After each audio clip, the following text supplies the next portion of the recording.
Alrighty guys, so I know what you guys are thinking. We're already 13 games into the season and I'm making a season review / expectations video for the Raptors. Why are you doing this?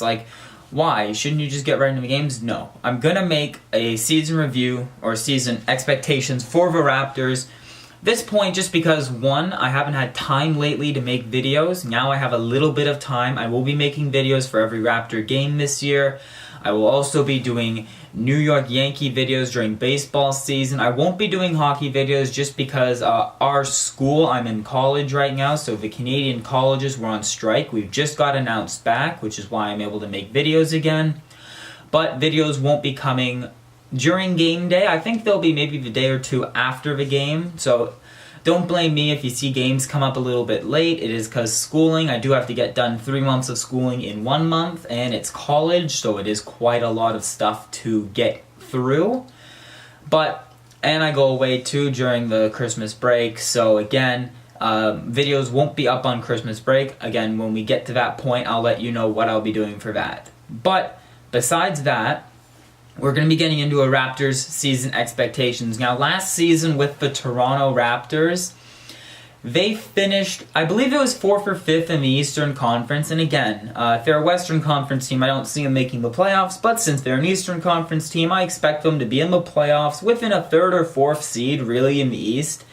Expectations that they'll be playing a 5th or 6th seed in the playoffs. I always thought they'd play the Philadelphia 76ers in the playoffs, but they'd end up destroying them in the playoffs because they're a young team. And I think we'll be out in the second round this year, if I'm honest. Second round playoffs is when we'll be out. Again, I don't see us really challenging Boston or Cleveland for the finals. I don't see us challenging for the East. I really don't. We have kind of the same team. The only additions we've really had to make were CJ Miles. We did trade Corey Joseph away for CJ Miles, and I could see CJ Miles making a really big contribution because of his three-point shooting. But, I mean, you're looking at just CJ Miles, a veteran, a 30-year-old veteran trading up for a 28-year-old point guard away to Indiana for CJ Miles. But again, CJ Miles does bring consistency of three-point shooting off the bench, something that Terrence Ross brought, but we got rid of him to bring in Serge Ibaka. Again, I really expect to see a lot of play this year from Pascal Siakam, and Lucas Nogueira coming in off the bench, or possibly even starting. I know we're 13 games into the season, but I think Pascal Siakam should be starting for the Raptors, because last season, when the Raptors had started Pascal Siakam, they went 15-5 on the season. They were in first in the East, and then they didn't play him anymore in the starting lineup, and then they went downhill really, really quickly, and then we got eliminated in the second round of the playoffs to Cleveland. So you notice that, and if they don't start Pascal Siakam, I can only see them making the second round again. I can't see them making the Eastern Conference Finals without Pascal Siakam in that starting lineup for the playoffs. And again, on the back of my jersey right now, I am wearing a jersey, it is Jonas Valanciunas, but I want him traded. I'm sorry. I expect him this season to be traded from the team, because I know he's a young center, but we can get a lot for him. And if we can get another starting center, maybe a draft pick for him, get a center in the draft, maybe bring up Kennedy Meeks or Jody Meeks he was from North Carolina, the winning team. He's playing in the D-League currently, but I think I could see him come up maybe this season or next season if Valanciunas gets injured or traded. I would love to see that happen. That would be fantastic, not only for the Raptors, but just in general for the team, because you see Valanciunas, he's not really a rebounder. He'll get 6-7 rebounds a game, but a center should be getting at least 8 rebounds a game, and he's not doing that. The only time I really ever see Valanciunas get 10 rebounds a game is if it's the playoffs. And cool, it's good that he's coming around during the playoffs, but he has to be able to do this during the regular season as well. Especially coming up against centers like Andre Drummond, Dwight Howard, DeAndre Jordan, all these centers that are playing really, really well and getting 12, 13 rebounds a game. That's almost double what Valanciunas is getting per game. So you kind of look at that stat and scenario, and Valanciunas isn't really a scorer either. He can't really score of a basketball, so I don't really know what he's there for, to be completely honest. Like, I don't. But, again, you guys can debate me in the comments on what you guys think of Jonas Valanciunas, because generally I want him traded. Whether we get a first-round pick for him, whether we get, like, a couple players in a pick, I don't know what we'd end up getting for him, but, again, we need to trade him immediately, or else we will not have as much success as we could. Siakam has to be in that starting lineup too, and again, like, that's really what we need to do to become a better team, is play younger players. Like, that we're not doing that. We're playing like 29, 30-year-old players that are kind of like, I don't know, I'm not going to say they're bad, but I'm just going to say, like, we could be playing younger guys and making a much better team in the future than what we're doing now. I don't know if it really makes a lot of sense, and we did draft a good guy. okay, I can't say his last name. OG Agumbi. I'm just going to say that. Sure, I will figure it out as the season goes along, guys, believe me.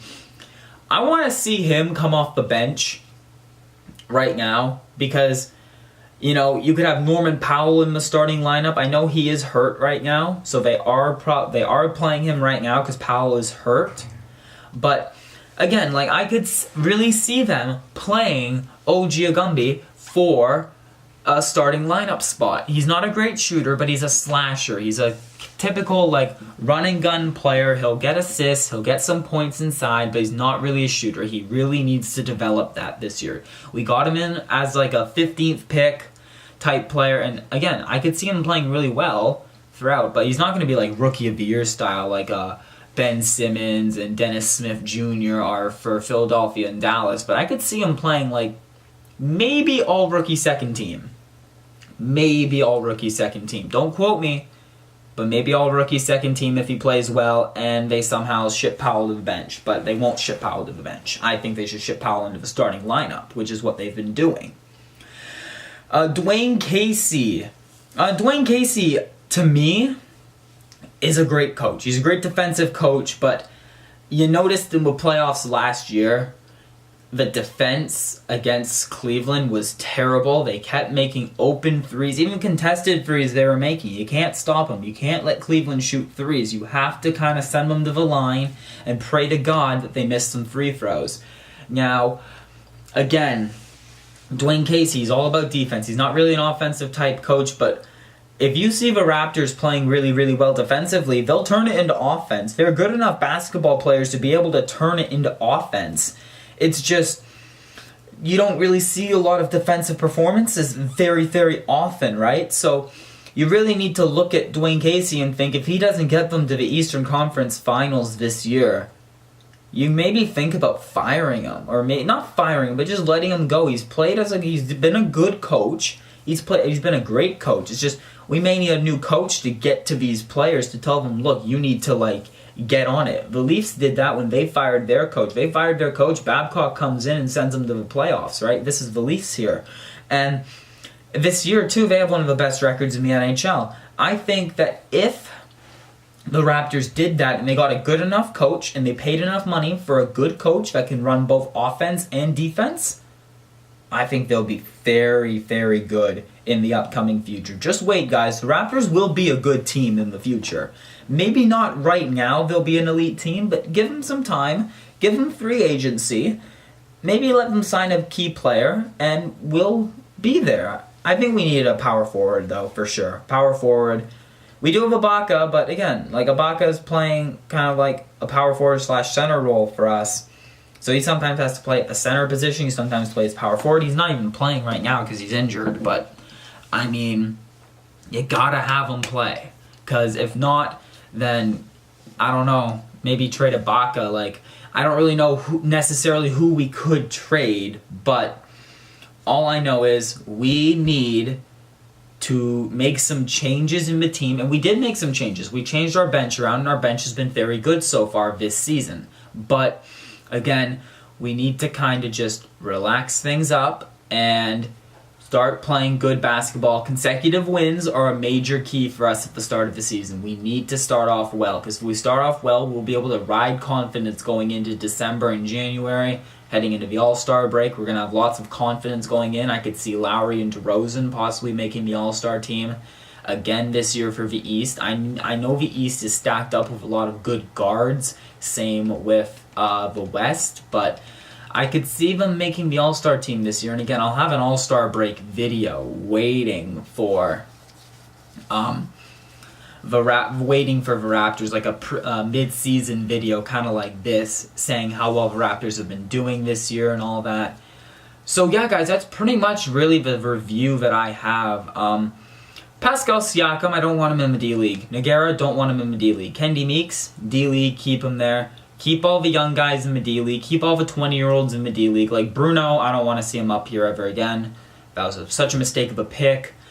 Lowry should always be starting. DeRozan should always be starting. Powell should always be starting. Ibaka and Valanciunas. That should be the lineup. But I think if you put in Siakam in that starting lineup, maybe even at center as an undersizer, you know what? I'd be very happy with that. And again, guys, Raptors videos will be the day after the game. If not, it will be 2 days after the game if I have a busy schedule, which I will very, very soon coming up. Yankee videos will be coming up during the MLB season, and I may bring Golden Knights videos next year, possibly. Again, we'll get to that when the time comes. But again, guys, that is all for me. More Raptors videos coming soon. Big things coming, guys. And that is all for me, and I am out. Bye-bye.